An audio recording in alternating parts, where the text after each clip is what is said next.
നമസ്കാരം. ഐ.സി.ഡി കൊല്ലത്തിൻ്റെ മറ്റൊരു എപ്പിസോഡിലേക്ക് സ്വാഗതം. ഇന്ന് നമ്മളോടൊപ്പം ഉള്ളത് ഐ.സി.ഡി കൊല്ലത്തിലെ ഡയറക്ടറായ ജയകൃഷ്ണൻ സാറാണ്. സാറിനോടൊപ്പം നമ്മൾ കുറച്ച് സമയം ചിലവഴിക്കുകയാണ്. ഇപ്പോഴത്തെ പുതിയ ബാങ്ക് എക്സാമിൻ്റെ പാറ്റേണുകളെക്കുറിച്ച് അറിയാനും മറ്റ് വിശദ വിവരങ്ങൾ സംസാരിക്കാനും. Welcome sir. Thank you Shameem. Sir, ആദ്യത്തെ ചോദ്യം സർ ഐ.സി.ഡി കൊല്ലം ആരംഭിക്കാനുണ്ടായിരുന്ന പ്രചോദനം എന്താണെന്നുള്ളതാണ്. അതിനോടൊപ്പം തന്നെ എനിക്കറിയേണ്ടത് ആ സമയത്തെ സാഹചര്യങ്ങളെക്കുറിച്ച് സാർ ഒന്ന് എക്സ്പ്ലെയിൻ ചെയ്യാമോ? ഐ.സി.ഡി കൊല്ലം എന്ന സ്ഥാപനം തുടങ്ങുന്നത് 1995 ജാനുവരി 30-നാണ്. അന്ന് ഞാൻ സ്റ്റേറ്റ് ബാങ്ക് ഓഫ് ട്രാവൻകൂറിൻ്റെ കരുനാഗപ്പള്ളി ശാഖയിൽ പ്രവർത്തിക്കുകയാണ്. 90കളുടെ ഒരു പ്രശ്നമെന്ന് പറഞ്ഞാൽ തൊഴിലില്ല എന്നുള്ളതായിരുന്നു. ഭാഗ്യം ചെല്ലുന്ന കിട്ടുന്ന കുറച്ചു പേർക്ക് ഗവൺമെൻറ് ജോലികൾ കിട്ടും. അന്ന് തന്നെയും കൊല്ലം ഒരു സെൻറ്ററായിരുന്നു ഈ ബാങ്ക് ടെസ്റ്റിൻ്റെ. താങ്ക്സ് ടു ഞാൻ പഠിച്ച സ്ഥാപനം, എൻ്റെ ഗുരുനാഥൻ്റെ സ്ഥാപനം. അപ്പോൾ അന്ന് തൊട്ടേ കൊല്ലം ഒരു ബാങ്ക് ടെസ്റ്റ് സെൻറ്ററാണ് എന്നൊരു സംഭവം ഉണ്ടായിരുന്നു. കൊല്ലത്ത് വന്നാൽ പഠിച്ചാലേ ബാങ്ക് ടെസ്റ്റ് കിട്ടുള്ളൂ. അപ്പോൾ 95-ൽ ഞാൻ കരുനാഗപ്പള്ളിയിലാണ് ഇങ്ങനൊരു സ്ഥാപനം തുടങ്ങുന്നത്, വെറും 3 വിദ്യാർത്ഥികളുമായിട്ട്. ആ 3 പേരെയും എനിക്ക് ഇപ്പോഴും വളരെയധികം ഓർമ്മയുണ്ട്. കാരണം അന്ന് ആദ്യത്തെ സ്റ്റുഡൻ്റ് ആയിരുന്നയാൾ ഇപ്പോൾ സ്റ്റേറ്റ് ബാങ്ക് ഓഫ് ട്രാവൻകൂറിൽ, ഇപ്പോൾ ഇന്ത്യയിലെ ഒരു ഉന്നത ഉദ്യോഗസ്ഥനാണ്. അദ്ദേഹത്തിൻ്റെ മകനും ഈ അടുത്ത സമയത്ത് ഐ.സി.ഡിയിലെ വിദ്യാർത്ഥിയായി പഠിച്ച് ഫെഡറൽ ബാങ്കിൽ ഓഫീസറായിട്ട് ജോലി കിട്ടി. അപ്പോൾ അന്നത്തെ സാഹചര്യം എന്ന് പറഞ്ഞാൽ കുറച്ചു പേർക്ക് മാത്രം കിട്ടുന്ന ഒരവസരമാണ് ബാങ്ക് ജോലി എന്നത്. നമ്പർ ഓഫ് വേക്കൻസീസ് വളരെ കുറവായിരുന്നു. ഇപ്പോഴുള്ളതിൻ്റെ ഒരു 50-ലൊന്നൊക്കെ വേക്കൻസി ഉള്ളൂ. കേരളം മുഴുവനായിട്ട് വിളിക്കുന്ന ഒരു 100-110 വേക്കൻസിക്കാണ് കേരളം മുഴുവൻ വിളിക്കുന്നത്. അതിനുവേണ്ടി ഒരുപാട് പേര് പ്രിപ്പയർ ചെയ്യുന്നു. വർഷത്തിൽ ഒരൊറ്റ പരീക്ഷ. ഇപ്പോഴങ്ങനല്ല, 6 പരീക്ഷകളുണ്ട്. IBPS ക്ലാർക്ക് ഓഫീസർ, SBI പ്രത്യേകിച്ചാണ് വിളിക്കുന്നത്, SBI ക്ലാർക്ക് ഓഫീസർ, പിന്നെ rural bank clerk officer. Number of vacancies ഒരുപാട് ഇപ്പോൾ വർദ്ധിച്ചു.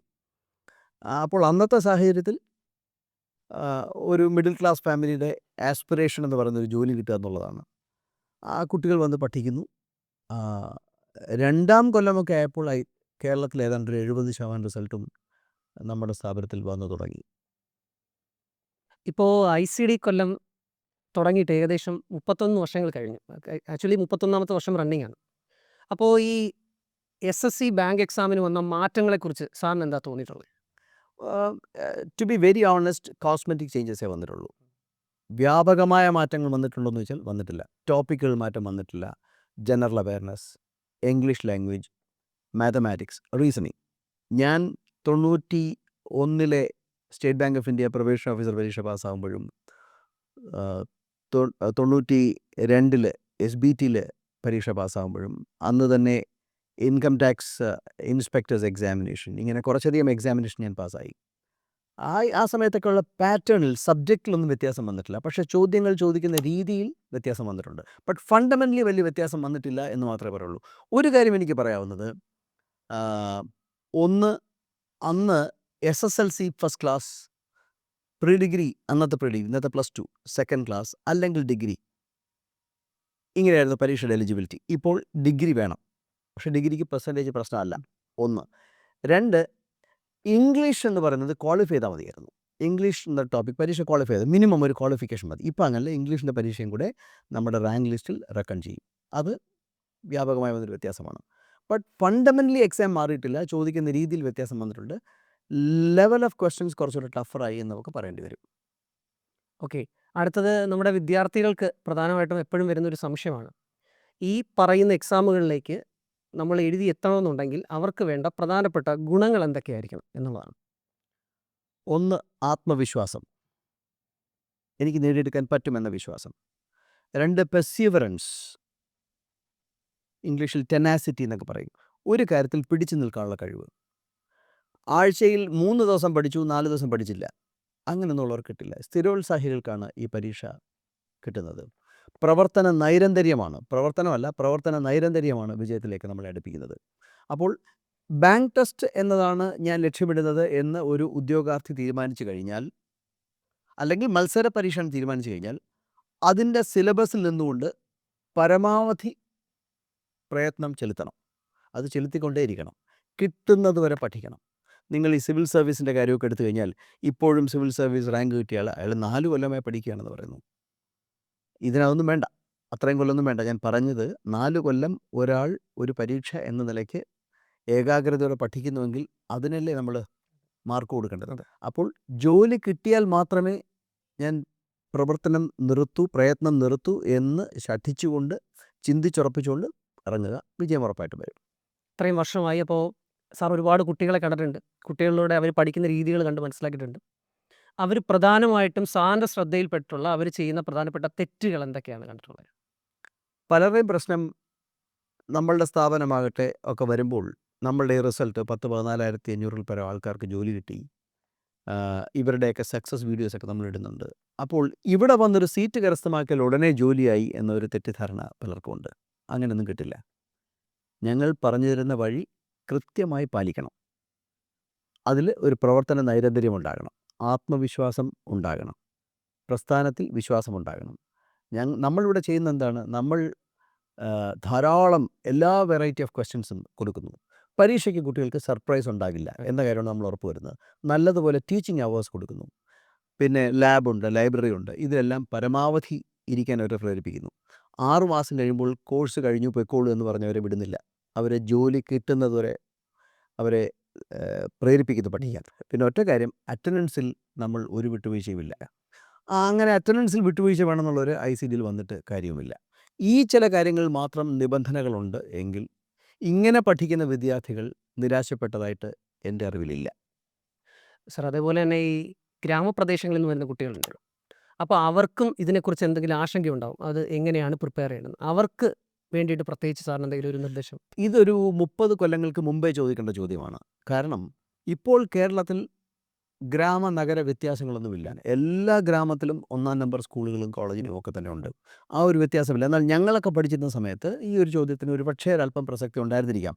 കാരണം നല്ല സ്കൂളുകളൊക്കെ നഗര കേന്ദ്രീകൃതമായിരുന്നു. ഇപ്പോഴങ്ങനല്ല. അങ്ങനെ വ്യത്യാസമില്ല. റൂറൽ ഏരിയയിൽ നിന്ന് വരുന്ന കുട്ടികൾക്ക് എന്തെങ്കിലും ഒരു പിന്നാക്കം നിൽക്കേണ്ട അവസ്ഥയുണ്ടെന്ന് ഞാൻ കരുതുന്നില്ല. ഓക്കെ സാർ, അടുത്ത ചോദ്യം കുറച്ചുകൂടെ പേഴ്സണലാണ്. സാറ് IIMൽ പ്രിപ്പയർ ചെയ്തതാണ്. അപ്പോൾ അവിടെ പഠിച്ച രീതികൾ നമ്മുടെ കുട്ടികൾക്ക് അത് ഏതെങ്കിലും രീതിയിൽ പ്രയോജനപ്പെടുന്ന രീതിയിലുള്ള പരിശീലന ക്രമങ്ങൾ വല്ലതും ചെയ്തിട്ടുണ്ടോ? എനിക്ക് ടു ബി വെരി ഓണസ്റ്റ് അങ്ങനെ തോന്നുന്നില്ല. പക്ഷേ അന്ന് ഒക്കെ വർഷങ്ങൾക്ക് മുമ്പെയൊക്കെ കേരളത്തിലൊക്കെ ഈ പരീക്ഷകളൊന്നും പോപ്പുലർ അല്ലായിരുന്ന സമയത്ത് ഇത്തരമൊരു മത്സര പരീക്ഷ എഴുതി ഞാൻ വിജയിച്ചു എന്നത് എനിക്ക് ആത്മവിശ്വാസം നൽകിയിട്ടുണ്ട്. കാരണം ആർക്കും സാധ്യമാകുന്ന കാര്യങ്ങളാണ്. അന്നൊക്കെ ഈ പറയുന്ന IIM പ്രവേശനമൊക്കെ ഒരുപക്ഷെ വളരെ മെട്രോപൊളിറ്റൻ ഏരിയയിൽ നിന്നൊക്കെ മാത്രമാണ്. വലിയ സിറ്റീസ്, ബോംബെ, ചെന്നൈ, ബാംഗ്ലൂർ, ഹൈദരാബാദ് ഇങ്ങനെയുള്ള സ്ഥലങ്ങളിൽ നിന്നൊക്കെയാണ് വരുന്നത്. അന്നൊക്കെ കേരളത്തിൽ ഈ എക്സാം പോപ്പുലർ പോലും ആയിരുന്നില്ല. അപ്പോൾ അങ്ങനെ ഒരു പരീക്ഷ എഴുതിയെടുക്കാൻ കഴിഞ്ഞു എന്നത് ഇതാർക്കും സാധിക്കാവുന്ന കാര്യമാണ് മത്സര പരീക്ഷ എന്നൊരു ഉറപ്പ് ധാരണയും എനിക്ക് കിട്ടി. അത് എൻ്റെ കുട്ടികൾക്ക് പകർന്നു കൊടുക്കാൻ കഴിയുമായിരുന്നിരിക്കാം. ഏകദേശം 31 വർഷങ്ങൾ, 14,500 മുകളിൽ റിസൾട്ടുകളായി. എന്തായിരുന്നു അതിന് സഹായിച്ച ICD കൊണ്ടുപോയ അതിൻ്റെ പ്രധാനപ്പെട്ട ഘടകങ്ങൾ, സഹായിച്ച ഘടകങ്ങൾ എന്തൊക്കെയാണ്? വളരെ സിമ്പിൾ. കൂടുതൽ റിസൾട്ടുകൾ കൂടുതൽ വിദ്യാർത്ഥികളെ തന്നു. കൂടുതൽ വിദ്യാർത്ഥികൾ കൂടുതൽ റിസൾട്ട് തന്നു. നമ്മൾ 3 പേരുമായിട്ടാണ് തുടങ്ങിയത്. അവരുടെ വിജയം കണ്ട് അവരെ അറിയുന്നവർ നമ്മുടെ അടുത്ത് വന്ന് ജോയിൻ ചെയ്തു. നമുക്ക് വലിയൊരു പബ്ലിസിറ്റിയോ കാര്യങ്ങളോ അന്നും ഇന്നും ഉണ്ടായിരുന്നില്ല. നമ്മളുടെ കോഴ്സുകൾ അറിയിക്കുക എന്നത് മാത്രം. ഒരു mouth publicity, word of mouth തന്നെയായിരുന്നു നമ്മളുടെ അന്നത്തെയും ഇന്നത്തെയും ഏറ്റവും വലിയ അഡ്വർടൈസ്മെൻ്റ് എന്ന് പറയുന്നത്.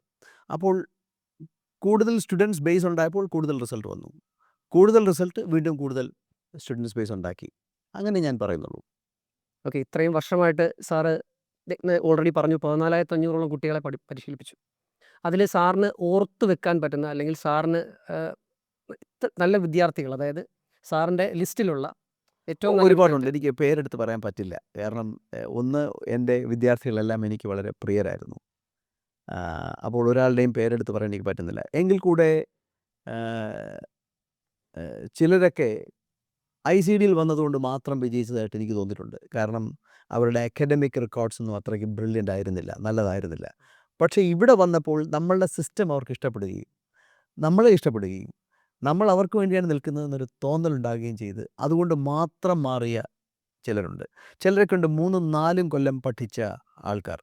3ഉം 4ഉം കൊല്ലം ICDയെ പൂർണ്ണമായി വിശ്വസിച്ച് പഠിച്ച ആൾക്കാർ. അങ്ങനെയുള്ള കുറച്ച് പേരെയൊക്കെ എനിക്ക് ഓർമ്മയുണ്ട്. ഒരുവിധപ്പെട്ട എല്ലാ വിദ്യാർത്ഥികളെയും എനിക്ക് ഓർമ്മയുണ്ട്.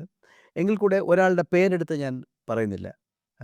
പലരുടെയും എല്ലാവരുടെയും വിജയം സന്തോഷമുണ്ടാക്കിയിട്ടുണ്ട്.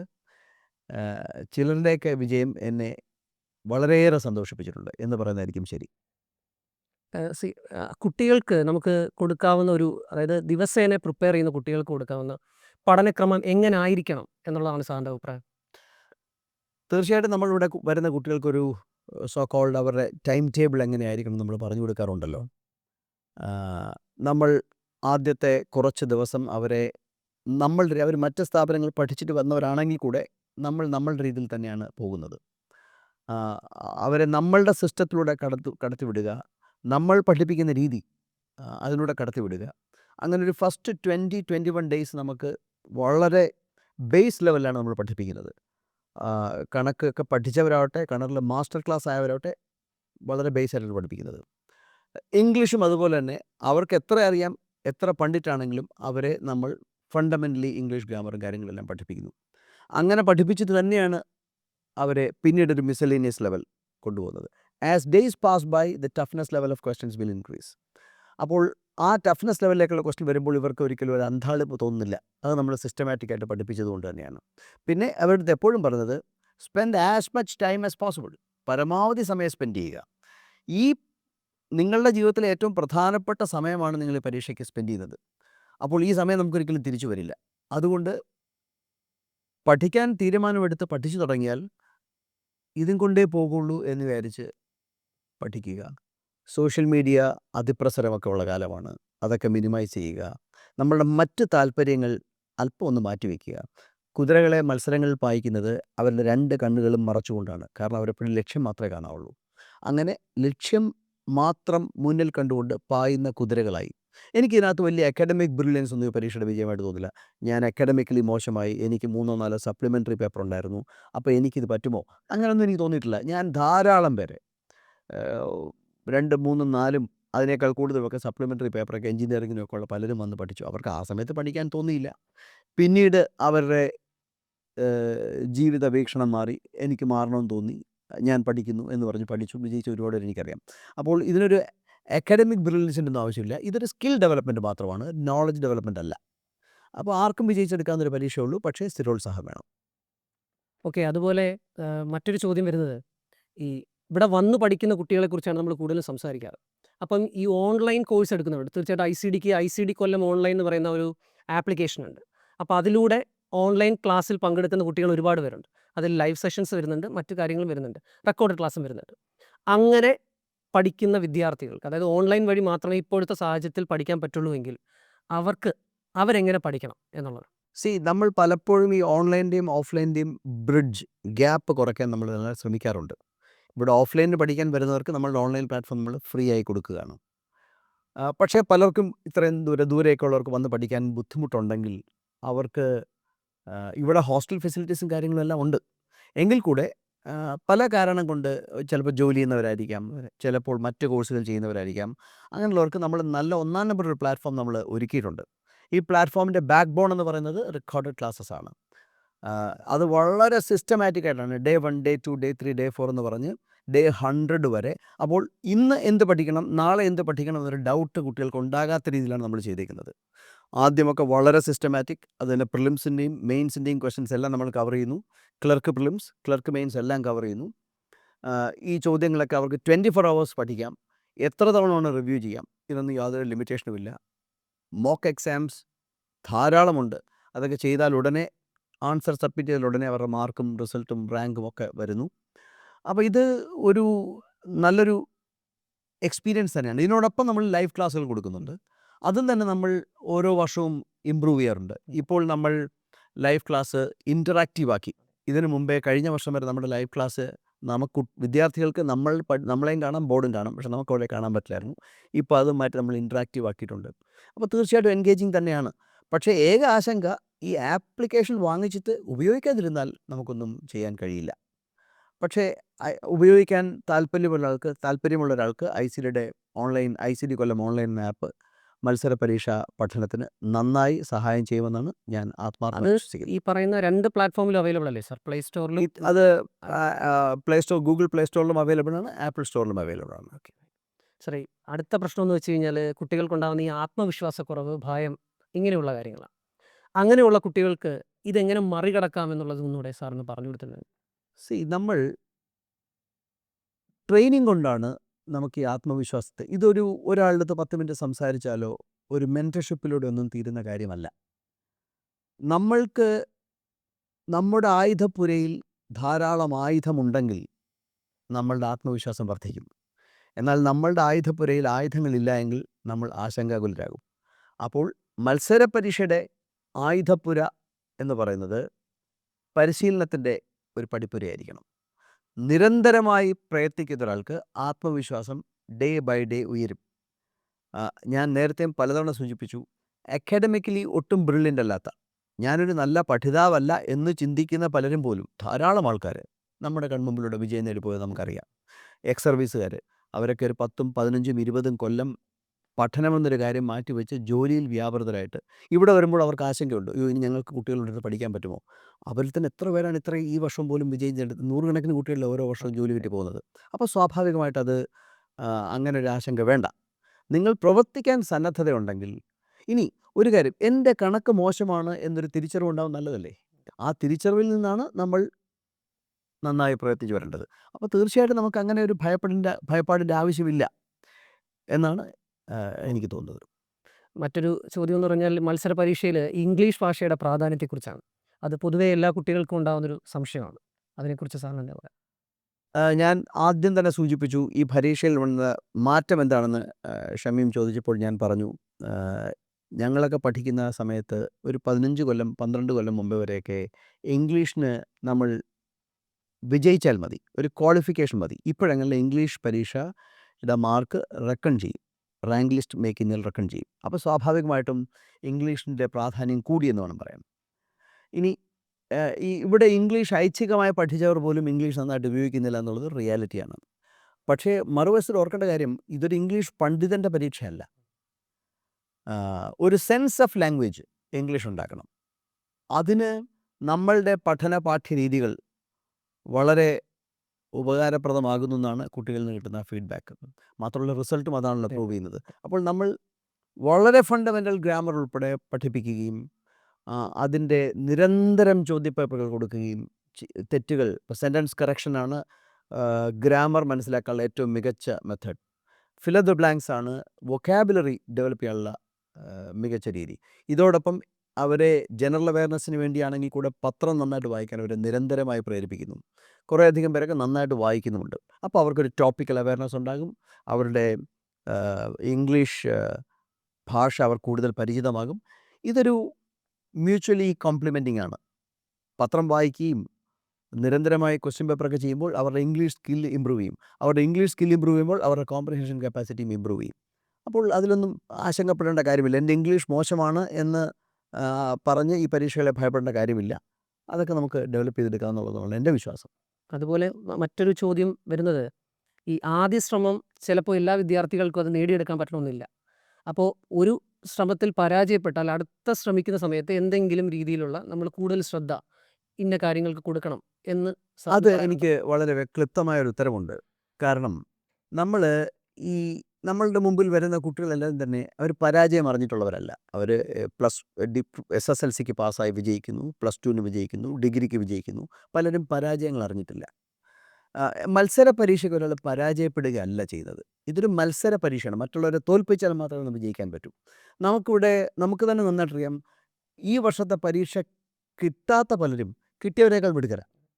ഇത് നമുക്കറിയാം, തിരിച്ചറിവാണ്. ചിലപ്പോൾ അപ്രതീക്ഷിതമായിട്ട് നമുക്കറിയാം ഇന്നയാൾ കിട്ടേണ്ടതായിരുന്നു, പക്ഷേ അയാൾ കിട്ടിയില്ലെന്നുള്ള വിഷമം നമുക്കും ഉണ്ടാകാറുണ്ട്. പക്ഷേ അവരൊക്കെ അടുത്ത വർഷത്തെ പരീക്ഷയിൽ നിസ്സാരമായി കയറിപ്പോകുന്നു. അടുത്ത സ്കീം ഓഫ് എക്സാം, ഇപ്പം ഞാൻ പറഞ്ഞില്ലേ 6 പരീക്ഷയാണ് ബാങ്കിൽ തന്നെ വരുന്നത്. പിന്നെ 4 പൊതുമേഖല ഇൻഷുറൻസ് കമ്പനികളുടെ ഓഫീസർ ക്ലർക്ക് പരീക്ഷ, SSC പരീക്ഷ, നമ്മൾ പഠിക്കുന്ന എല്ലാം കൂടെ ചേർത്താണ് നമ്മൾ പഠിക്കുന്നത്. ബാങ്ക് പരീക്ഷയിൽ നിന്ന് ഒട്ടും വലിയ വ്യത്യസ്തമല്ല SSC അഥവാ റെയിൽവേ പരീക്ഷ. ഏതാണ്ട് 75% ടോപ്പിക്കുകൾ ഒന്നാണ്. നമ്മളവരെ ഏതെങ്കിലും ഒക്കെ പരീക്ഷകൾക്ക് അവരെ കയറിക്കൂടാൻ. ഇപ്പോൾ ICD-കാർ എത്രയോ പേരാണ് ഗവൺമെൻറ് സെക്രട്ടേറിയറ്റിൽ വർക്ക് ചെയ്യുന്നത്, ഹൈക്കോടതിയിൽ വർക്ക് ചെയ്യുന്നത്, KSEBിയിൽ വർക്ക് ചെയ്യുന്നത്, KSFയിൽ വർക്ക് ചെയ്യുന്നത്, നമ്മുടെ കേരള സ്റ്റേറ്റ് ഗവൺമെൻറ്റിൽ വർക്ക് ചെയ്യുന്നത്. എല്ലാത്തിൻ്റെയും പ്രിപ്പറേഷൻ ഒന്ന് തന്നെയാണ്. ഇപ്പം PSC എക്സാമിനേഷൻ ആണെങ്കിൽ നമ്മൾ പഠിപ്പിക്കുന്ന കണക്ക്, ഇംഗ്ലീഷ്, റീസണിങ് എന്നതിനപ്പുറം ഒന്നുമില്ല. ഏക വ്യത്യാസം local Kerala based general awareness മാത്രമുള്ള അത് നമ്മൾ പഠിപ്പിക്കുന്നില്ല.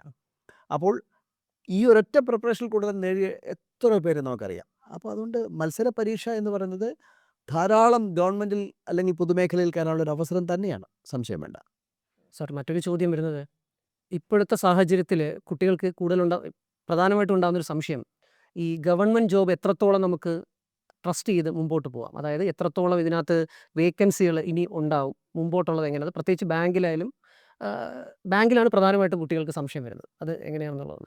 ഈ ആശങ്കകളുണ്ട്. ഞാൻ കഴിഞ്ഞ ഒരു 35 കൊല്ലമൊക്കെ ആയിട്ട് ഈ മാർക്കറ്റ് മനസ്സിലാക്കാൻ ശ്രമിക്കുന്ന ഒരാളാണ്. ഇപ്പോൾ AI ആർട്ടിഫിഷ്യൽ ഇൻ്റലിജൻസ് ഒക്കെ വന്നപ്പോഴാണ് ജോലി പോകുമോ എന്നുള്ളൊരു ഭയവുമൊക്കെ. ഇത് കമ്പ്യൂട്ടർ വന്നപ്പോൾ, ഞാൻ ബാങ്കിൽ പ്രവർത്തിക്കാൻ തുടങ്ങുന്ന സമയത്ത് കമ്പ്യൂട്ടറൈസേഷൻ ഇല്ല. ഇവിടെ നാട്ടുകാർ കമ്പ്യൂട്ടർ എന്താണെന്ന് അറിയില്ല. ഞങ്ങളും കമ്പ്യൂട്ടർ വേണ്ട എന്ന് പറഞ്ഞ് സമരം ചെയ്ത ആൾക്കാരാണ്. അന്ന് ഒരു ആശങ്ക ഉണ്ടായിരുന്നു ഇവിടെ, കമ്പ്യൂട്ടർ വന്നു കഴിഞ്ഞാൽ എല്ലാം പോകുമോ. എന്ത് സംഭവിച്ചു? ഒന്നും സംഭവിച്ചില്ല. ഒരു മനുഷ്യൻ ഇന്നേ വരെ കണ്ടുപിടിച്ച ഒരു ടെക്നോളജിയും ഹ്യൂമൻ മാൻ പവർ റിക്വയർമെൻറ്റിനെ റീപ്ലേസ് ചെയ്തതായിട്ട് എനിക്കറിയില്ല. കമ്പ്യൂട്ടർ വന്നപ്പോഴത്തേക്ക് ബാങ്കുകൾക്ക് ചെയ്യാവുന്ന ബിസിനസ്സിൻ്റെ ക്വാണ്ടിറ്റി വർദ്ധിച്ചു എന്നുള്ളതല്ലാതെ, ക്വാളിറ്റിയും വർദ്ധിച്ചു എന്നുള്ളതല്ലാതെ ആൾക്കാരെ റീപ്ലേസ് ചെയ്തിട്ടില്ല. ഇപ്പോഴൊന്ന് ആലോചിച്ച് നോക്കുക, ഇപ്പോൾ ഇക്കോണമി വളരെ ഫോർമലായി. അപ്പോൾ എല്ലാവർക്കും ബാങ്ക് അക്കൗണ്ടും കാര്യങ്ങളും വേണം. സ്വാഭാവികമായിട്ടും ഞാൻ സൂചിപ്പിച്ചുവല്ലോ, 2000 അന്ന് BSRB, ഇപ്പോൾ IBPS എന്ന് പറഞ്ഞാൽ അന്ന് BSRB ആണ്. 2001 BSRB അന്ന് റിക്രൂട്ട്മെൻറ്റ് അവസാനത്തെ പരീക്ഷ. അന്ന് എനിക്കിപ്പോഴും ഓർമ്മയുണ്ട്, ആകെക്കൂടെ 69 പേരാണ് കേരളത്തിൽ സെലക്റ്റഡ് ആയത്. അതിൽ 42 പേരും ICD-കാരായിരുന്നു. 69 പേര് മാത്രമേ ഉണ്ടായിരുന്നുള്ളൂ. എനിക്ക് ഓർമ്മയുണ്ട്, എനിക്ക് state Bank of India probation officer ഞാൻ പാസ്സാകുന്ന സമയത്ത് 296 വേക്കൻസിയാണ് ഓൾ ഇന്ത്യ ലെവലുണ്ടായിരുന്നത്. ഇപ്പം 4000 വേക്കൻസിയാണ്. അപ്പോൾ വേക്കൻസി യഥാർത്ഥത്തിൽ കൂടുകയാണ് ചെയ്തത്. ഇത്തരമൊരു ആശങ്കകൾ വേണ്ട. കാരണം ഈ പുതിയ ടെക്നോളജിയും കാര്യങ്ങളും വരുമ്പോൾ ആൾക്കാർ പൂർണ്ണമായിട്ട് ഒഴിവാക്കപ്പെടുമെന്ന ഒരു ആശങ്ക വേണമെന്ന് എനിക്ക് തോന്നുന്നില്ല. അത് അസ്ഥാനത്താണ്. ഓക്കെ. അപ്പോൾ അവസാന ചോദ്യം ഇതാണ്, യുവാക്കളോട് സാറിന് നൽകാനുള്ള ഒരു ഉപദേശം അല്ലെങ്കിൽ ഒരു സന്ദേശം, ഉപദേശമല്ല ഒരു സന്ദേശം എന്താ? എനിക്കൊരു കാര്യം മാത്രമാണ് പറയാനുള്ളത്. നിങ്ങൾ ഒരു പൊതുമേഖല ഗവൺമെൻറ് ജോലിയാണ് ഉദ്ദേശിക്കുന്നതെങ്കിൽ എത്രയും പെട്ടെന്ന് പ്രിപ്പറേഷൻ സ്റ്റാർട്ട് ചെയ്യുക. 2, ഉറച്ച തീരുമാനത്തിൽ വരിക, പ്രവർത്തിക്കാൻ സന്നദ്ധത കാണിക്കുക. എങ്കിൽ തീർച്ചയായും വിജയം ഉറപ്പാണ്. ഇനി നേരത്തെ ഷമീം ചോദിച്ച ഒരു ചോദ്യത്തിന് ഞാൻ വിട്ടുപോയൊരു മറുപടി, ആദ്യ അറ്റംപ്റ്റിൽ കിട്ടിയില്ല എങ്കിൽ നിരാശപ്പെടരുത്. നമ്മൾ ആരെക്കാളും പിറകിലല്ല, നമ്മൾ മറ്റുള്ളവരെക്കാൾ മുമ്പിലാകാത്തതുകൊണ്ടാണ് നമുക്ക് വിജയിക്കാൻ പറ്റാത്തത്. അത് ആദ്യ ശ്രമത്തിൽ നടന്നില്ല എങ്കിൽ രണ്ടാമത്തെ ശ്രമത്തിൽ നടക്കും എന്നത്, അതാണ് എൻ്റെ അനുഭവം സാക്ഷ്യം പറയുന്നത്. ഇത് തന്നെയാണ് എനിക്ക് ഈ ചോദ്യത്തിന് ഉത്തരമായി പറയാനുള്ളത്. Okay sir, thank you for your valuable time. മറ്റൊരു എപ്പിസോഡുമായിട്ട്, നിങ്ങൾക്ക് ഇഷ്ടപ്പെടുന്ന മറ്റൊരു ടോപ്പിക്കുമായിട്ട് കാണുന്നത് വരെ thank you very much. Thank you.